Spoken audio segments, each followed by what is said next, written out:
or one of us, your passion is the world of mountain biking. From enduro to gravel races and everything in between.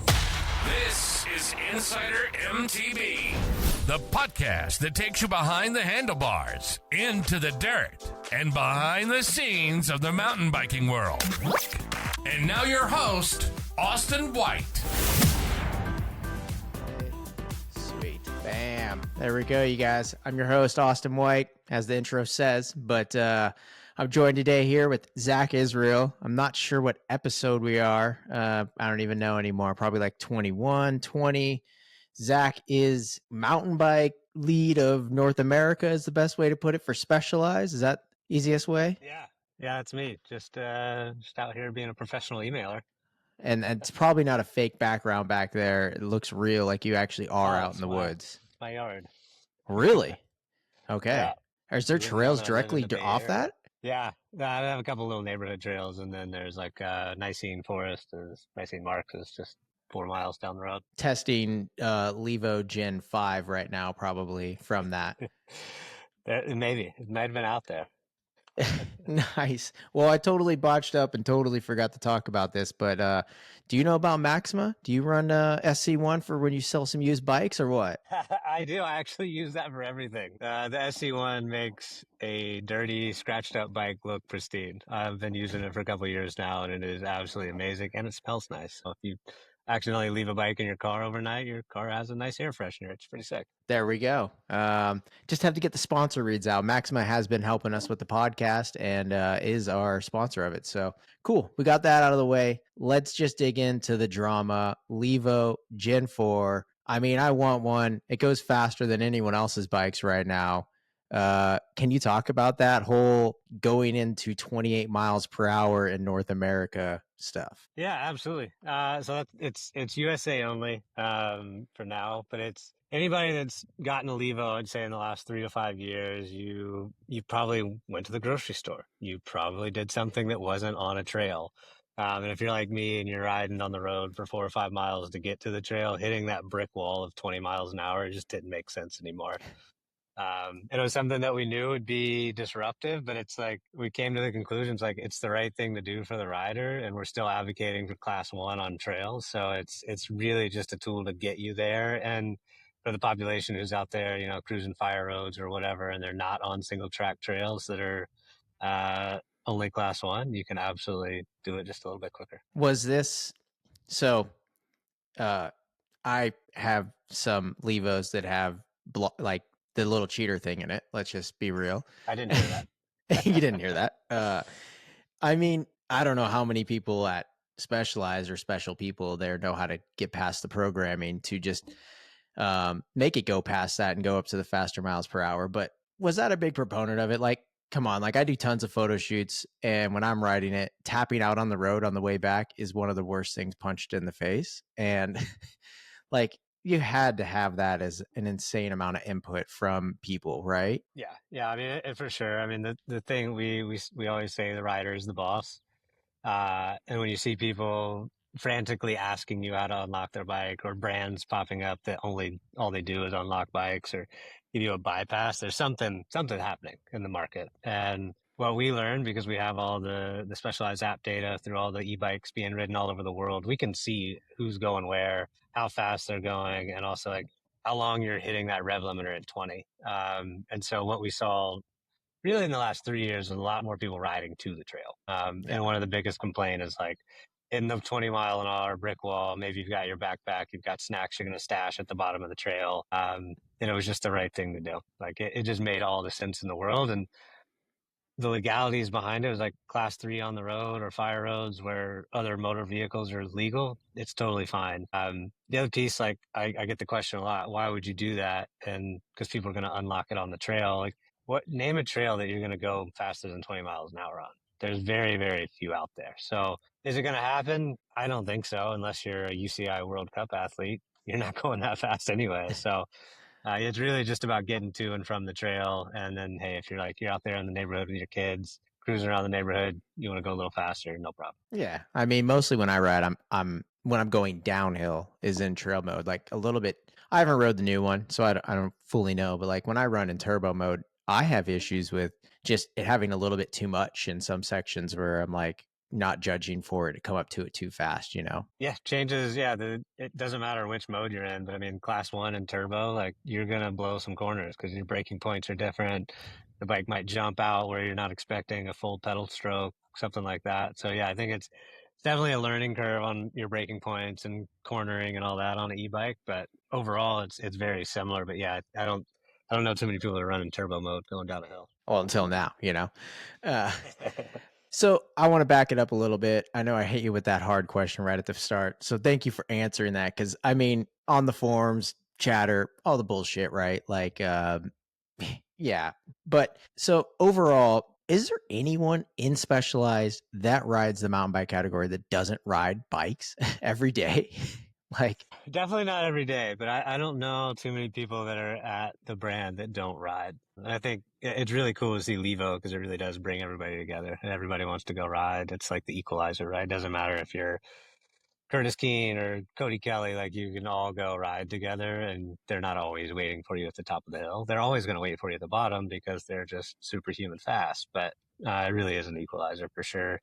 Yeah, there's really, I don't know of anybody that doesn't ride a bike at Specialized. I mean, people are a little more casual than some, but yeah, I don't know too many people that don't ride at all. do you think that's some of the because I've worked or I've met other people at other brands that I would say don't even ride near as much or it's passionate. I don't know how to explain it, but is that like a little bit of the secret sauce at Specialized you feel like over these years? I think the people are the special sauce for sure. I mean, the people that you work with daily are driven, they're passionate, and whether they're passionate about the website and how that flows or how a bike is actually manufactured to make it easier for mechanics in the shop. Everybody is passionate about that thing and they know that we're driving and trying to pedal in the pedal forward through a bike. So you do feel that on every level. Doesn't matter what department, you definitely get that feeling from everybody. I was recently talking to some people like inside Specialized gets a lot of hate, right? For just whatever it be. And I would just say like anyone who's probably the leader of any type of category or sports or athlete get hate, jealousy. I would kind of come to is and I don't know if that's what this is, but I would say it's amazing to have a brand like, and I'm not just stroking it over here, but the fact that you guys are willing to do uniqueness to push the industry forward, right? Like I would question how many other brands are SWAT box, SWAT system, SWAT bibs, like the whole situation of that type of stuff like that's a great example of that is how much, and that just comes from you guys' passion or something what that is, but like the uniqueness of that you guys are able to do that and to push the whole industry, I would say, to a different level. Does that ever come to a point where like there's a lot of weight on your guys' shoulder every time you release something, right? That like whatever it is, analog or e-bike. Yeah, I mean, we're easy to hate, right? But we've been doing it since 1974. And what I like to say is we've been disrupting since then. So do we do things that are disruptive? Yes. Is it easy to hate on, a bigger brand that has been around for a long time? Absolutely. But I would say most of the internet hate that I see and hear, like, it's just truly like people don't forget. We've made it done something dumb long ago and people are just still hanging on to it. But when you meet the people, you meet the mountain bike team or any team at Specialized for that matter, it's like, that's what they do. That is their passion. Typically at Specialized, you're not going to make the cut if you don't have that passion. Like this is your lifestyle. You're not clocking in at 8 a.m. and leaving at 6. Like you're always on because it's something you really truly give a shit about. And there's not anybody at Specialized that doesn't fully believe in what they're doing. But does that make you guys cause like slow down on progression of when a new like model year comes out type of thing? Because it's like we see every 3 or 4 years like that one has to come. How much does that hold you guys back at a certain point or does that drive you guys forward? Like where's the pluses or minuses there, you know? Yeah, I mean, that's a tough question to answer. We're always working on the next thing. And whenever, we know what we want to improve on and whether, we're the benchmark or another brand's the benchmark at the time, we're always pushing forward. So there's a lot of projects that we work on that will never see the light of day, but it was directionally the right thing to look at, and fully flip over every single stone within that segment, whether it's cross country or apparel or trail bikes. I mean, we're going to look at everything that we can before we make a product to go to market. Yeah. So a weird thing, and I'm even kind of confused of where we categorize this as gravel. And is it a road bike? Is it a mountain bike? Because it seems to be coming back to being just a hardtail at a certain point. Where does that fall for like Specialized? You guys have to be coming into some issues of like, who does that fall under? When is it going to go the other way or whatever it is? Like, what do you guys do for that situation? Does it fall under you now or? No, gravel stays under drop bar bike. So the road and gravel category leader will take care of all that. But I think where you do see a lot of cross pollination is through Ride Dynamics, and that's our team in Auburn. And they, historically it's been suspension forks and kinematics and wheel rates, and that team is now also actively looking at the gravel world and how we can make a bike have better control, whether that be through suspension or frame design. Same thing even on active bikes. Like you wouldn't think a hybrid style bike is going to get that same level of scrutiny. But if the fork that we chose doesn't ride well, we'll absolutely work with that vendor and either figure out a new solution or help them upgrade whatever's going on inside that suspension platform. So I think it doesn't matter if it's a mountain bike, road bike.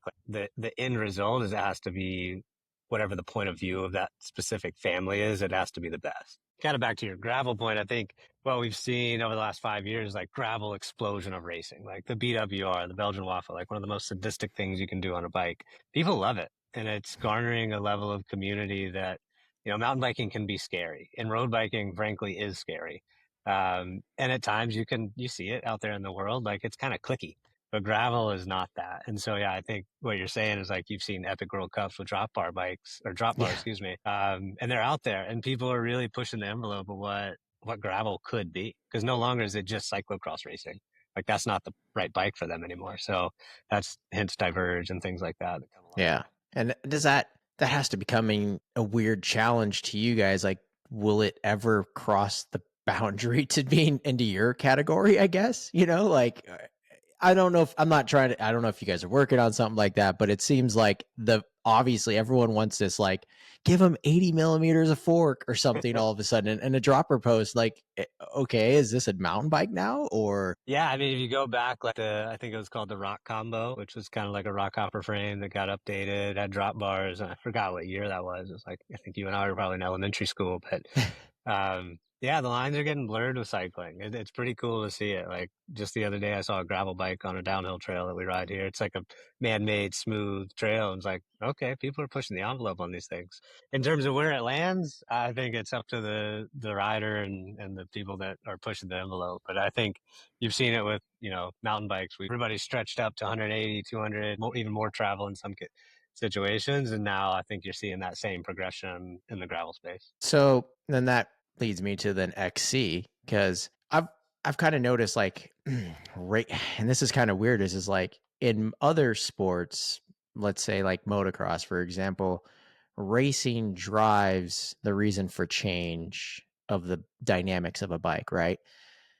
XC in America, it isn't really existent as much. It's weird, right? It's like everyone rides them, but no one wants to buy them, or I don't, or they do. I don't even know. Like, but we've seen this dramatic change where, 80 millimeters, and now it's like you got to have 120, and you're not even in the loop anymore. How much does that weigh on you guys? I know we have Epic Evo, but like Epic Evo now is really epic, like, and that change, like, is it weird to be this? You guys are constantly, I don't even, how can you categorize an XC bike anymore? You know what I mean? Like the categories change so much. Like, it's got to be weird at a certain point. Like, where do you guys draw the line? Like, I mean, is it chamber? Was it before a camber? What was it? Camber, yep. Yeah, and like that's kind of what Epic Evo is now, or like. Yeah, I mean, you're this is like a million questions in one here, but I think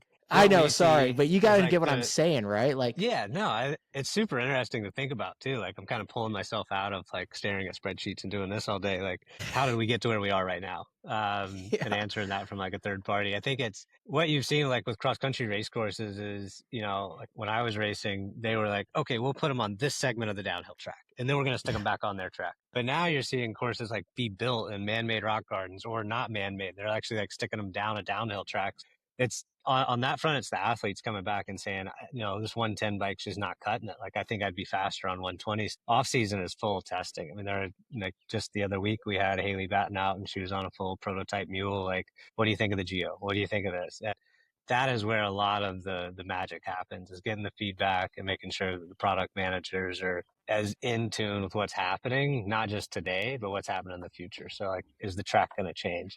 Is Spain's next cross country race going to be, are they going to stick them down like skinnies with a 10-foot drop instead of 6-foot drop? Like, all of those things, like, it's really the tracks progressing and the athletes. I mean, look at what people are doing on cross country bikes now. What they were doing, 5 years ago wouldn't happen. Like, they just wouldn't have been able to get down the course. I think a lot of that innovation comes from athletes, and I'm sure other brands are doing the same thing, like getting feedback from their own. And saying, you mentioned Moto World, like, those guys they can pretty much race a full prototype bike. It's just got to have something on it that's the same as the bike that they can sell. And the UCI has definitely gone down that path on, like, the downhill World Cup. You just have to have some production parts on there, production frame stuff. So I think you're seeing it happen in real time right now. Like, everybody's pushing the boundaries, whether it's, high idler pulleys, gearboxes, whatever. Everybody's trying to eke out, a tenth of a second on a downhill track, because that really matters. Yeah. And I mean, if you're bringing up downhill, how much does downhill make sense to a brand at a certain point? Like, it kind of confuses me like, it's not like you guys are selling enough downhill bikes to make the amount that you probably spend on downhill, right? Like, yeah, downhill racing is not inexpensive for anybody. But that's where you can really push the boundaries, because those, I mean, you go to a practice session with some of those guys and gals, and the stuff that they break on a practice run, like, you and I have never broken that piece. And we probably never will. Like, I don't think I'll ever completely taco a chainring into a U shape, but it's happening. So you're learning a lot of what they're putting the bikes through. And then on the suspension and kinematic side, what can we take from that and trickle it into trail bikes? Like, how can we reduce hang up? How can we create the most optimal wheel rate? All of those things, like under braking, not under braking, under sprinting, like anti-squat values, all of that. And we can really fine tune that on a prototype bike or a downhill bike, and then trickle that into trail bikes as well. Is that why?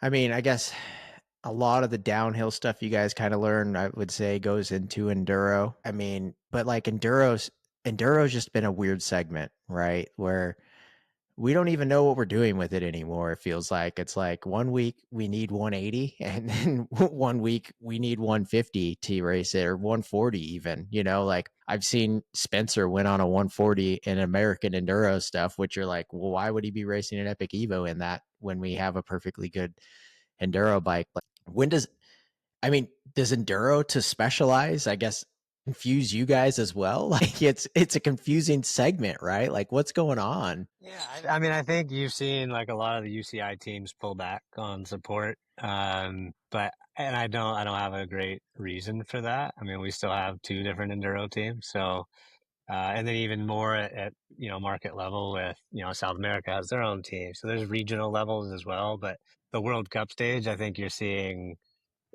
it's probably more about participation. I mean, I think you've got your pro racers, and the other classes are probably pretty small, but what we've seen is a pretty big resurgence of downhill racing, and also junior racers, whether they go up through the NICA leagues and things like that. There's more focus on, I would call it, the longer travel bikes, all over again. It seems like every 5 to 7 years, we're back to, like, everybody wants a 180 bike, and then we're back to, like, give me the most capable 140 bike. So I think just having the best option in each of those key categories is pretty critical. That has to drive you guys insane, though, right? Like, a lot to think about. Yeah, I mean, because it's not like you're just making it the new Enduro, and you got to start up 3 years in advance, I'm sure, right, to develop or whatever you're going to build and put out, right?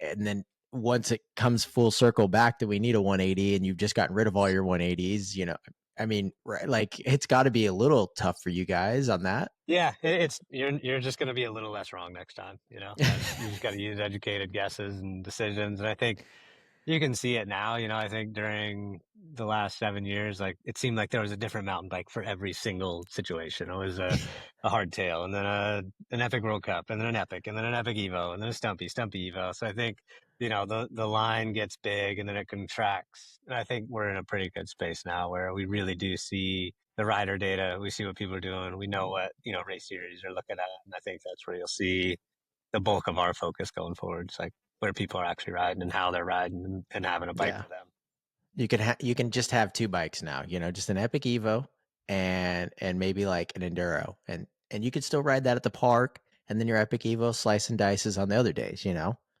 Exactly. Yeah. Yeah. It's just about where they are and how they want to ride. Yeah. Now I feel for brands for that situation alone, just if how much, just let's just take COVID to now, and and the changes that you guys have gone through, or every other brand is like, no, let's make this bike real quick, and then oh shit, like we've already changed it now. And that's got to be weird for you guys. Like it's kind of, I look at, like, if you put a name, and I'm saying like the category name, like Epic Evo, and then how much it's changed. Let's just take the last 3 years. From 100 seemed really great, and now we're at like 140. When does the boundary hit to where you're like, oh, we got to pull that back at some point? Like, I'm sure you've probably seen that working at a brand, right? For sure. I think that's where you kind of get like a confusing lineup, like the current Epic 8 and Epic 8 Evo. Great intention, but I think maybe we probably could have done a little different on the marketing. Like the Epic 8 Evo is actually the Stumpy 14 replacement, and the Stump Jumper is the Stumpy Evo. So I think finally we're getting back into like the naming convention that makes sense. But yeah, I think things got a little confusing, and then pair that with adding, other brands sold, but we're everybody in. You're talking a few million new people riding Yeah. bikes, and that education platform starts all over again.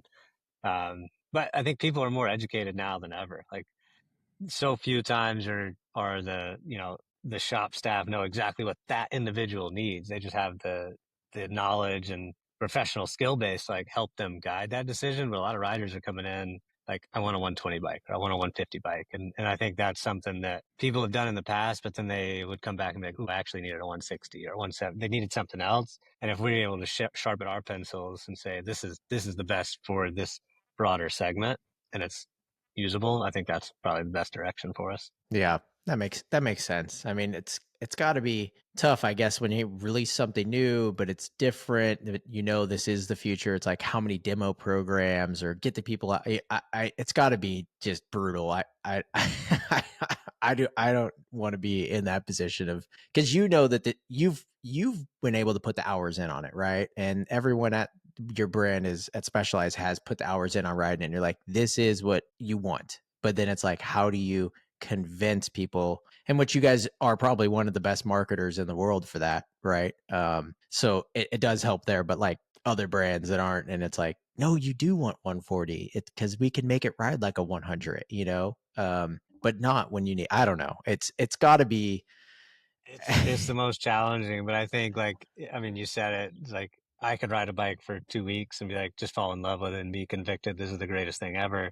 But it's the riders out there. So it's, before we launch a bike, well before, there's, a trust circle of people who don't work for the brand, and we'll let them test out a bike and give feedback and understand, directionally, are we on the right track? Are we not? Those moments in time throughout a project are pretty important to understand. Like, are we on the right track? Is this bike really going to crush it? And then, of course, it does always come down to marketing. Like, who's going to make something wild? Who's going to launch video or something? But the brass tacks is like, people got to go ride the bike, because I Yeah. could sit here and try to sell you on the new latest and greatest thing, but if you're riding somewhere completely different than where I ride, you might have a different perception of it. So I think being on the bikes, and I think that's something that the industry's done much better at than ever, and even having the retailers do it as well, is like getting demo programs in stores, making sure, we've got our brand experience team out there where riders can come ride and test bikes. And you're seeing it even more now. There's a local shop here called Trailhead Cyclery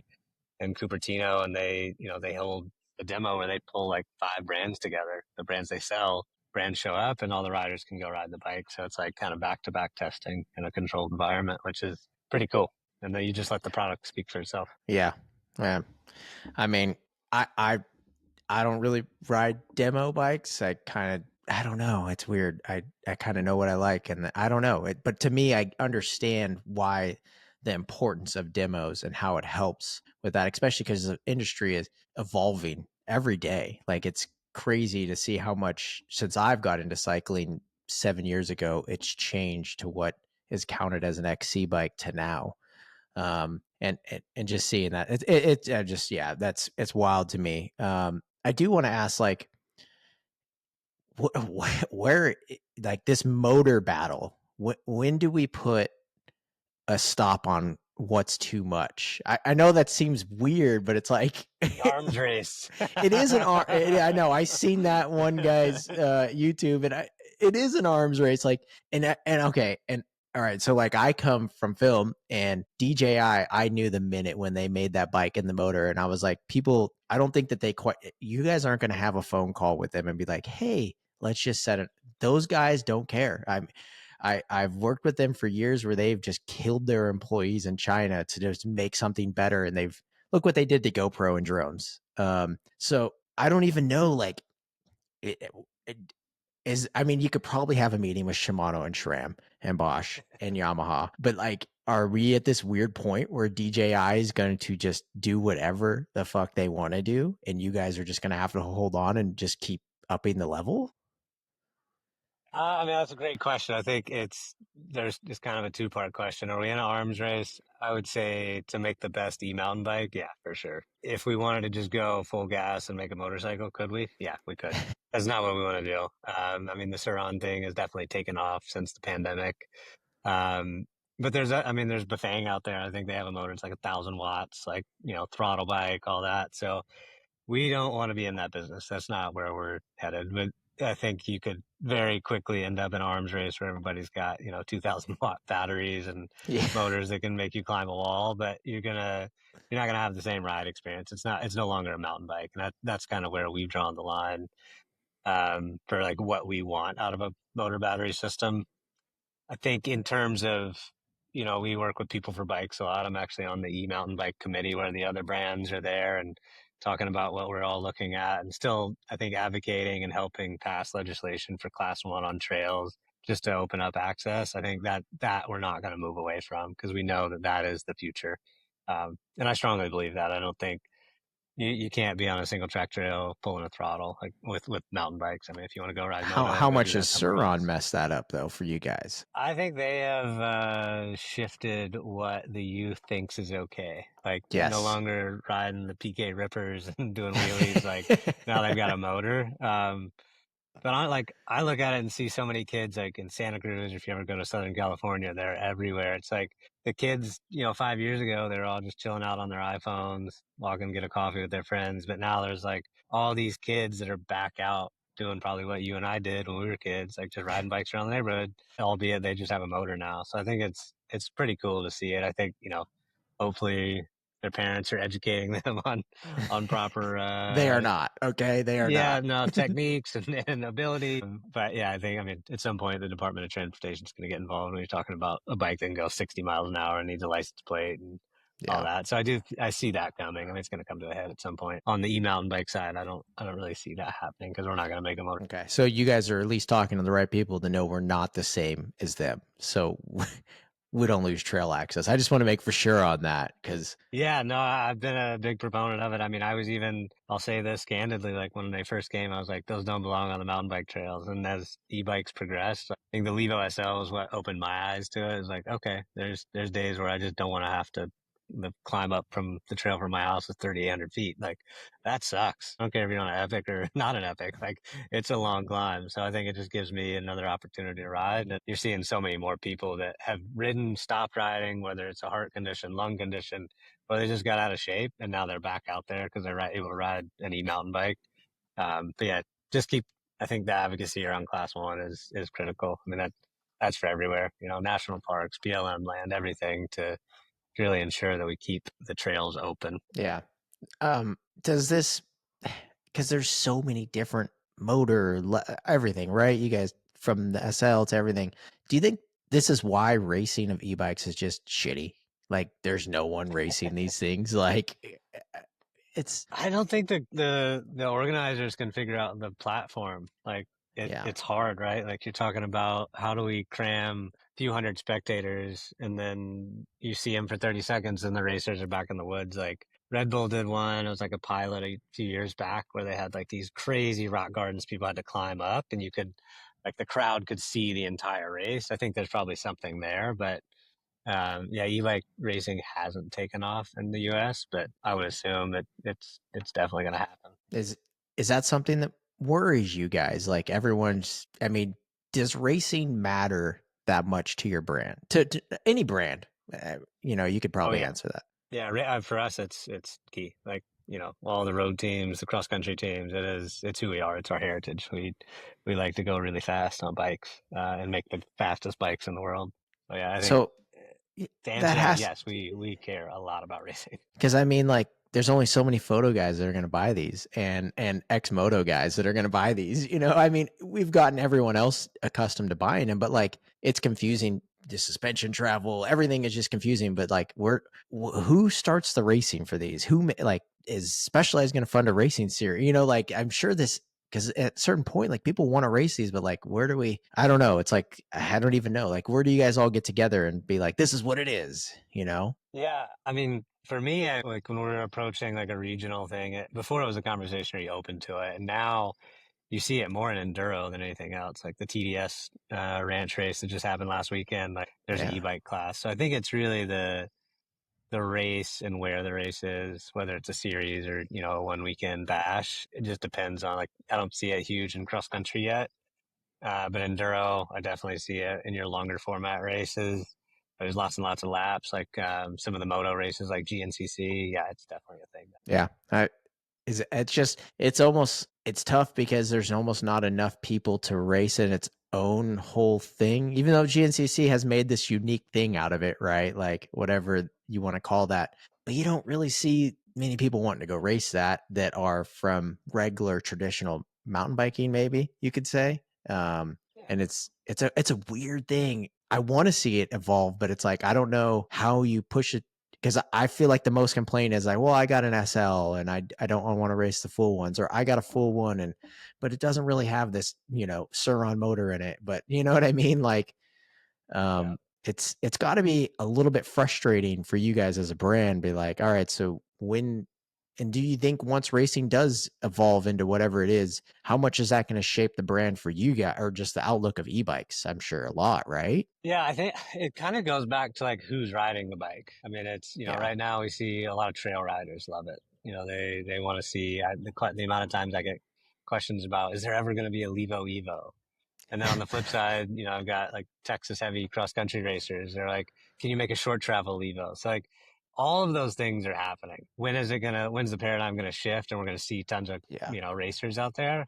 I don't have a magic 8 ball for that. I didn't think it would be as big as it is today. But then I also see some series that are like retracting e-bike races, like Lifetime Yeah. doesn't have an e-bike race anymore. So I think it just depends on the series, the race promoters, and then what style racing are we talking about? Which again, like I see it tons in enduro.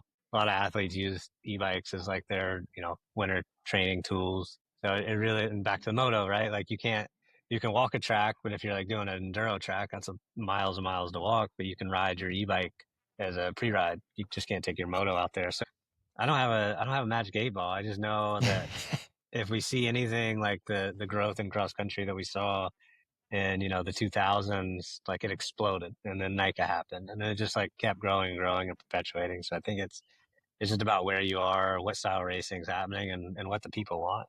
Yeah. Yeah, that makes sense. All right. So what's faster on the new Levo, to have the smaller battery, have the more storage, put the battery bottle in, or is it just run the big boy and go for it, and you just run a Camelback? I guess you would have to run a Camelback anyways.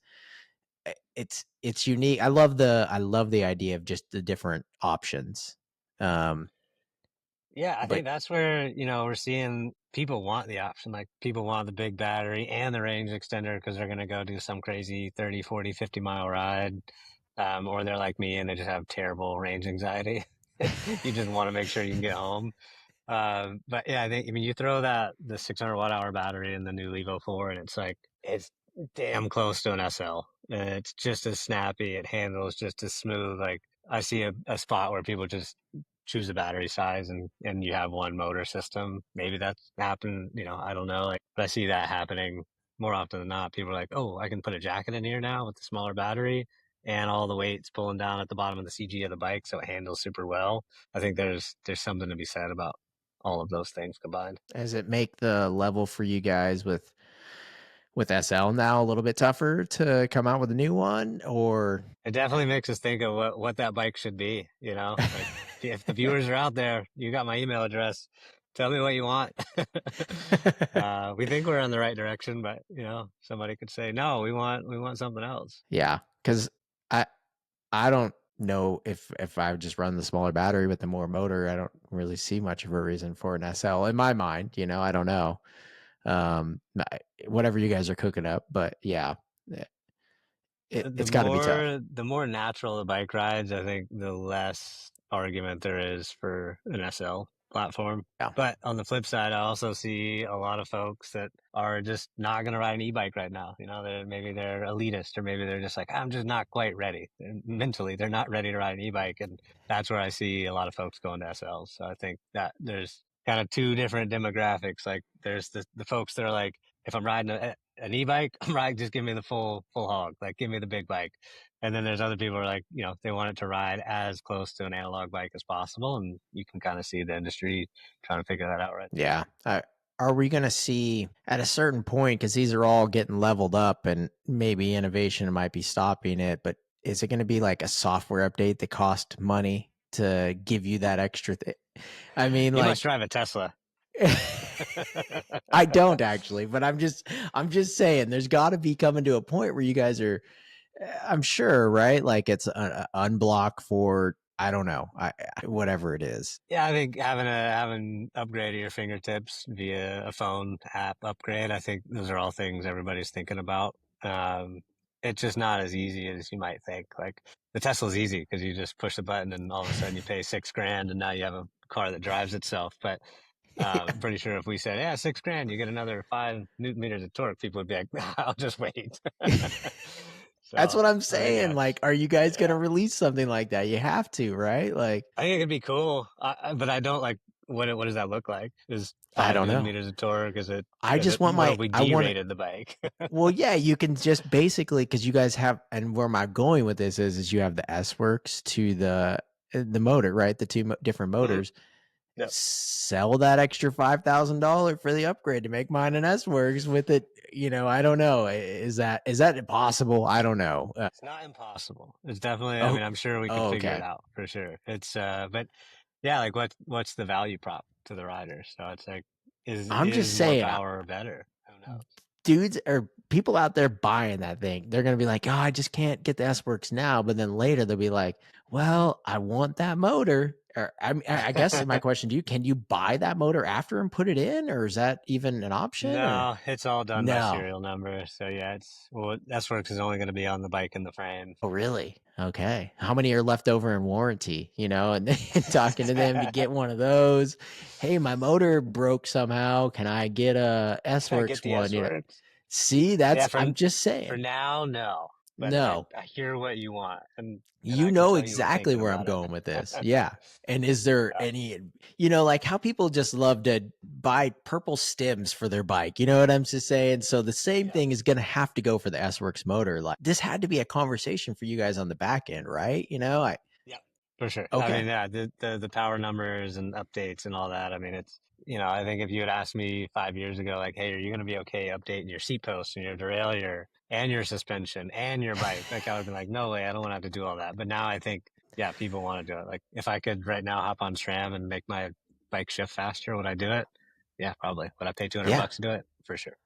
See, I'm telling you, the upgrade ability is it's just new for everybody in the bike world, right? Like, not something we've done in the past. So yeah, I could see that being the next thing, right? Like each pro build is this fast, but you can pay that much to just update it, and I don't know that. Instead of having to buy a whole other bike, I don't want to have to go out there and crack the frame. I'm just saying. You don't want to go through the warranty process. Yeah. Yeah. No, I think it's a valid question. Something we're definitely talking about. I think, you'll see more things from other brands and we'll be watching as well. Yeah. Well, I mean, where do we go from here? Like bikes, I was still amazed that you guys got a swap box into a Levo, into an e-bike.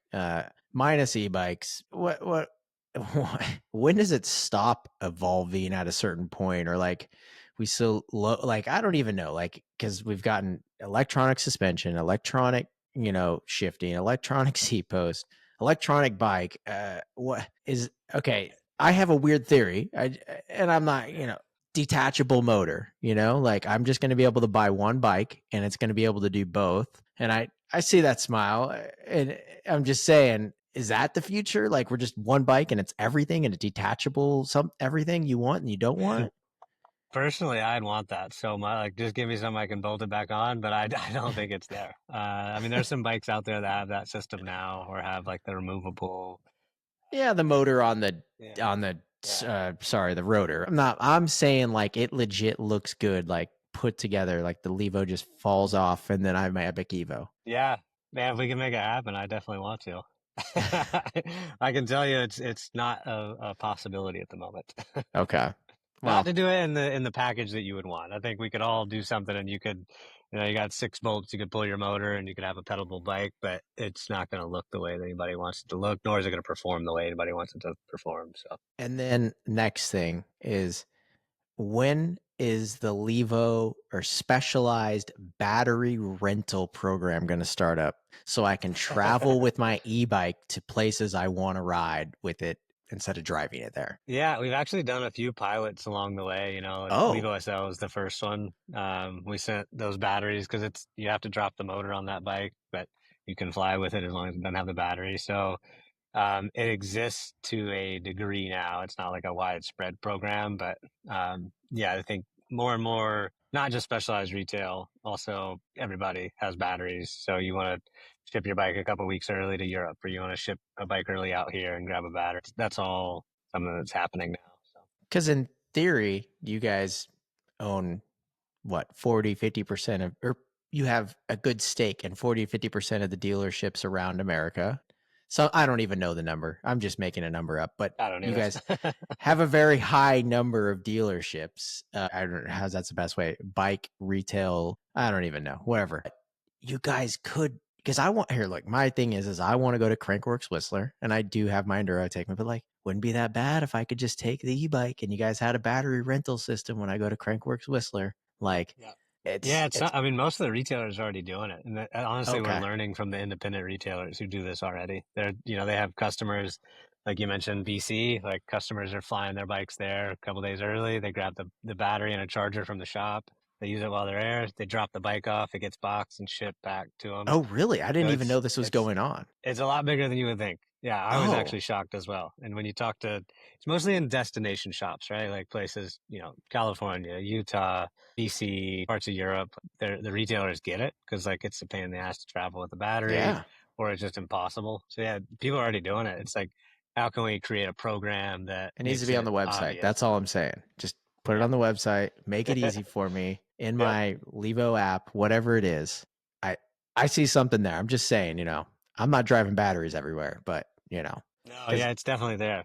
There is a demand for it for sure. Okay. So this is something that is thought up, because that's got to be whole. I mean, at a certain point, like if you're a person that's can only buy one bike or whatever it is, and that's got to be a little bit of a holdup of, well, I like to travel. I don't e-bike, the flying. That's the only conversation that I see now that really stops you from buying an e-bike. Yeah, I mean, yeah, and now traveling with an e-bike is so easy. Like, I think there's 5 different airlines that don't care. There's like 1 or 2 that Really? still don't want you to travel with it. But I mean, if it doesn't have the battery in it, it's kosher on a lot of the airlines these days. Oh, really? So you can put it on with the battery, or no? You're saying without? No, you got to drop your battery. Like, you got your Okay. e-bike bag or whatever bike bag, throw your bike in there, sans battery, leave the battery at home, pick up a battery wherever you go. Like, I do that once a month now. Oh, okay. All right. It's easy. It's out there.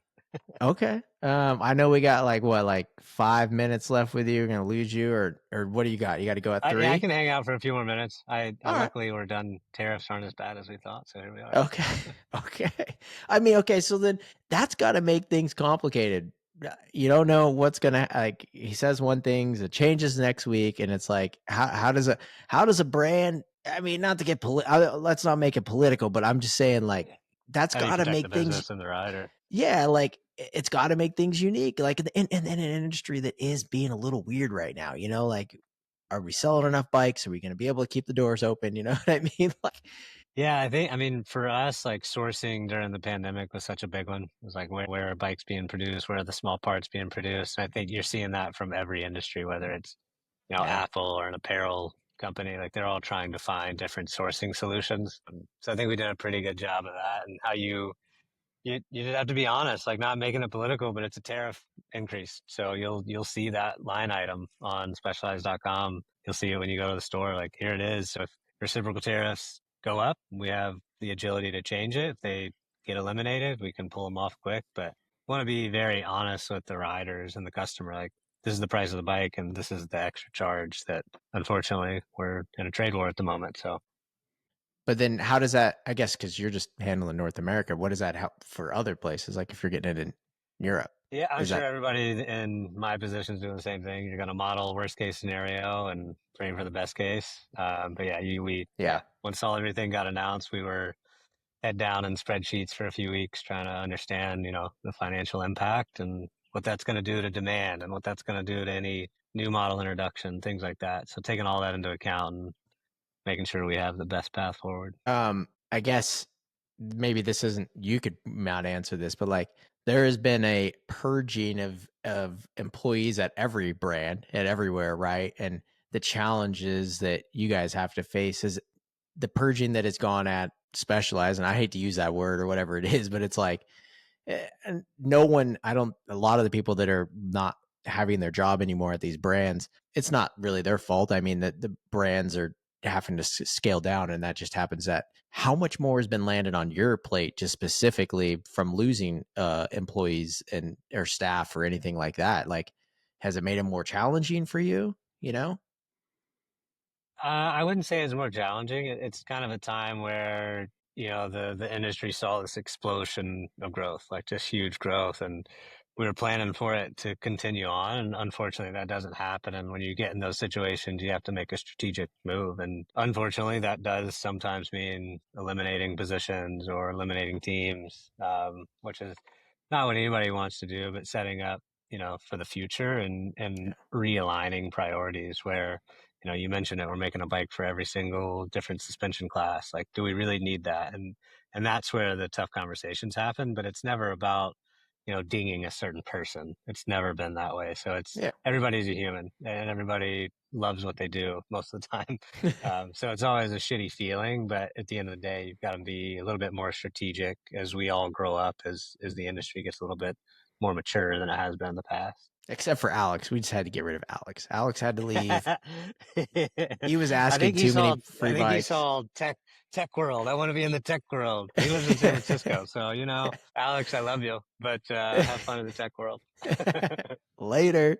No, I mean that's gotta also be a little tough for you guys too, like where the business location is. Or I guess I mean I know you have Salt Lake and Morgan Hill, but Morgan Hill being so close to that, how much of a challenge is that is for you guys now, especially since bikes are blending with tech a lot, like losing people to the tech world from your guys' brand over there? Honestly, it's a positive because we have a talent pool that Oh, most bike brands don't have to pull from. I mean, you've got people who are, they've been at one of these big tech companies for a long time and they can teach us a whole lot. So a lot of times we see amazing talent that maybe they don't want to live that more toxic lifestyle and be at one of those big ones, the Magnificent Seven or something like that. the Mag 7. So I think the talent pool is definitely there. I see it helps. And of course, you're going to see people who you live in the Bay Area. There's not a house here less than $1 million. And if it is, it's a tear down. So, of course, you're going to have people, the grass is always greener. But my suggestion to anybody that's thinking about getting in the bike world or in it right now, like, remember why you're doing what you do. And if you need to go do something else for a little while, no problem. That's okay. Go try Yeah. it out. I mean, that's got to make it hard for finding employees in that area, right? Like, yeah, I would think just for the fact of living. I mean, I live in Southern California and near LA, and it's expensive as hell. Like, I question it every day. I'm like, dude, I got to move to fucking Arkansas where I can. I mean, my house, I'd be a mansion there, you know? So it's got to be a little bit unique for every level of an employee at Specialized and a lot of these brands that are staying in that area, right? For sure. I mean, that's one of the big reasons we've kind of spread out. You know, we've got the office in Boulder, Colorado, one in Ohio, Columbus, Ohio, the new Salt Lake City office, which is absolutely gorgeous and huge.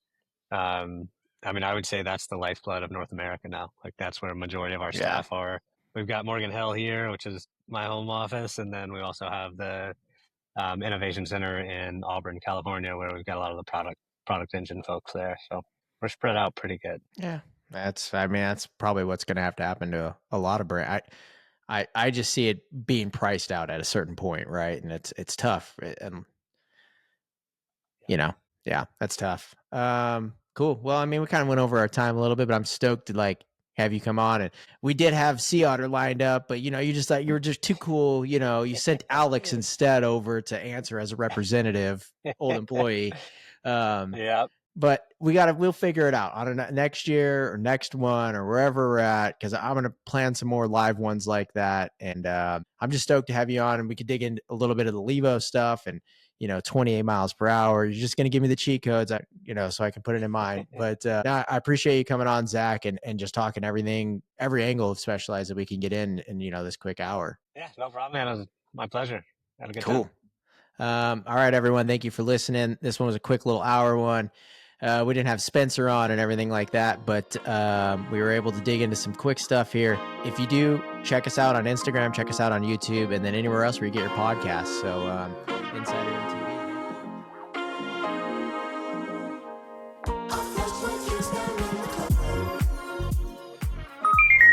This has been an Insider MTV production. Watch us on YouTube and follow us on Instagram